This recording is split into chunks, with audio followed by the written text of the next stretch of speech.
Positivism Telugu channel ప్రేక్షకులకు స్వాగతం. మనం ప్రముఖ నాస్తికులు మేటి సంఘ సంస్కర్త అయినటువంటి గోరా గారు రచించిన నేను నాస్తికుణ్ణి పుస్తకంలో నుండి అనేక అంశాలు తెలుసుకుంటున్నాం కదా. ఈరోజు ఎపిసోడ్లో నిరీశ్వరవాదం గురించి, నాస్తికత్వం గురించి గోరా గారు ఏం వివరించారో తెలుసుకుందాం. నిరీశ్వరవాదానికి నాస్తికత్వానికి భేదాన్ని స్పష్టంగా గుర్తించాలి. నిరీశ్వరవాదం అంటే జగత్తుకు ఒక మూలం కానీ, ఒక దేవుడు కానీ లేదండం వరకే. అది ఒక వ్యతిరేక భావమును సూచిస్తుంది. అంత మాత్రాన అది ఒక కార్యక్రమానికి దారితీయదు. మూఢ విశ్వాసాలను ఖండించడం వరకే దాని పని.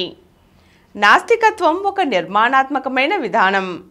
మానవునకు స్వేచ్ఛ కలదని నాస్తికత్వం చెబుతుంది. స్వేచ్ఛ వికాసమునకు దైవ నమ్మిక అడ్డుపట్ట నిజమే. ఎందుకనగా సర్వం దైవాధీనం అని ఒక ప్రక్కన చెబుతూ ఉంటే, రెండవ వైపున ప్రయత్నం కుంటుపడుతూ ఉంటుంది. అట్లా కాకపోతే ఒక మాటకు ఇంకొక దానికి పొందికలేక అవినీతి ప్రబలిపోతుంది. అందుచేత నాస్తికాభివృద్ధిలో నిరీశ్వరవాదం ఇమిడి ఉంది. నాస్తికత్వం వలన మనిషి ప్రయత్నంతో ముందుకు సాగిపోతూ ఉంటాడు. ముందుకు సాగిపోయేటప్పుడు కాళ్లకు అడ్డుపడే ఆటంకాలను తొలగించుకొనుట అవసరం. ఆటంకాలను తొలగించుకోవడమే నిరీశ్వరవాదం. అయితే ముందుకు సాగిపోవడానికి ఆటంకాలను తొలగించుకోవడం అవసరం అవుతుంది.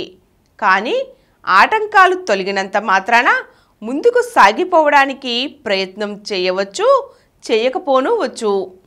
అందుచేత నాస్తికత్వానికి నిరీశ్వరవాదం అవసరమే కానీ నిరీశ్వరవాదం వలన నాస్తికత్వం ప్రబలకపోవచ్చు. నిరీశ్వరవాదంలో మూఢనమ్మకాల వంటి వ్యతిరేకతలను ఖండిస్తాం. నాస్తికత్వంలో నిర్మాణయుతంగా ముందుకు నడుస్తాం. నిరీశ్వరవాదం ఒక విధ్వంసక చర్య, నాస్తికత్వం ఒక అభివృద్ధి కార్యక్రమం. నాస్తికత్వంలో ప్రజాక్షేమకర్మకు ఆశయం స్పష్టంగా ఉంటుంది. నిరీశ్వరవాదంలో ఎదుటివారి లోపాలను చూపించుట, విమర్శన దృష్టి అధికంగా ఉంటాయి. నిరీశ్వరవాదానికి ప్రతికూలత హెచ్చు, నాస్తికత్వానికి ప్రజాదరణ హెచ్చు. ఏ సమస్య అయినా తీసుకుని దాన్ని పరిష్కరించబోయేసరికి చాలా చిక్కులు అడ్డు వస్తాయి. ఇట్లు చిక్కులు రావడం ఏ కొన్ని సమస్యలకో కాదు. చిన్నదైనా సరే, పెద్దదైనా సరే, ఏ సమస్య తీసుకున్నా చాలా చిక్కులు అడ్డులు వస్తాయి. అయితే వీటిని పరిష్కరించడం ఎలా అని ఆలోచిస్తే, ఉదాహరణకు అస్పృశ్యత సమస్యను తీసుకుందాం. ఇతర సమస్యలతో సంబంధం లేకుండా అస్పృశ్యత మట్టుపోవడానికి ఆక్షేపణ చాలా తక్కువగా ఉంటుంది. కానీ అది అలా జరగదు. అస్పృశ్యత పోగానే హరిజనులలో ఆత్మగౌరవం పెరుగుతుంది. వెంటనే వారు ఇతర విషయాలలో కూడా సమానతను కోరుతారు. అనగా ఇంతవరకు సహించి ఉన్న దారిద్ర్యాన్ని వాళ్ళు ఇక మీద ఒప్పుకోరు. ఇట్లు ఆర్థిక విషయాలలో కూడా మార్పు కోరడం ఇతరులకు ఇష్టం ఉండదు. ఒక సమస్య ఇంకో సమస్యలోకి తీసుకువెళ్తుంది. కనుక అసలు అస్పృశ్యత సమస్యనే తీసుకోకుండా అడ్డుపడతారు. అందుచేత ఏ ఒక్క సమస్యను తీసుకున్నా దానితో ఆ సమస్య ఆగిపోతుందనుకోవటం పొరపాటు. ఆ సమస్య వెనువెంటనే ఇతర సమస్యలు ఎన్నో వస్తాయి. వాటినన్నిటినీ కూడా ఒకదాని వెంట ఒకటి తీసుకుపోవడానికి సిద్ధంగా ఉండాలి. ఈ సంసిద్ధత లేకపోతే సమస్యలను తీసుకునేవారు కొత్త సమస్య రాగానే వెనక్కిపోతూ ఉంటారు. దానివల్ల అసలు సమస్య పరిష్కారానికి అపచారం కలుగుతుంది. నాస్తికుడు వాస్తవికతను గుర్తిస్తాడు. తాను తీసుకున్న సమస్యల వెనువెంట వచ్చే ఇతర సమస్యలను కూడా పరిష్కరిస్తాడు. నాస్తికుని మనస్సు ఏ విషయంలోనూ కూడా దురాభిమానాల చేత ముడుచుకుని ఉండదు. అందుచేత ఎన్ని సమస్యలు వచ్చినా సరే తనకు కొత్తదనం, పిరికితనం వెనుదీయడం ఉండదు.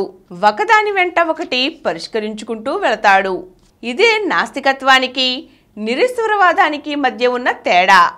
ఈరోజు మనం గోరా గారు నిరీశ్వరవాదానికి, నాస్తికత్వానికి ఉన్న తేడాను ఏం వివరించారో తెలుసుకున్నాం కదా. ఇంతటితో గోరా గారు రచించిన నేను నాస్తికుణ్ణి పుస్తకం పూర్తయింది. మరో చక్కని పుస్తకంతో మళ్ళీ కలుద్దాం. Thank you. ఈ కార్యక్రమం మీకు ఎంతో నచ్చింది కదా. ఇటువంటి మరిన్ని వీడియోల కోసం అనతి కాలంలోనే 20 కోట్ల వ్యూస్ కు చేరువలో ఉన్న డాక్టర్ సమరం మల్టీ ఛానల్ నెట్వర్క్ సమర్పించు పాజిటివ్ ఎథియిజం తెలుగు ఛానల్ కు సబ్స్క్రైబ్ చేయండి, లైక్ చేయండి, మీ ఫ్రెండ్స్ కి షేర్ చేయండి. అలాగే ప్రక్కనున్న గంట సింబల్ ని ప్రెస్ చేయడం మర్చిపోకండి.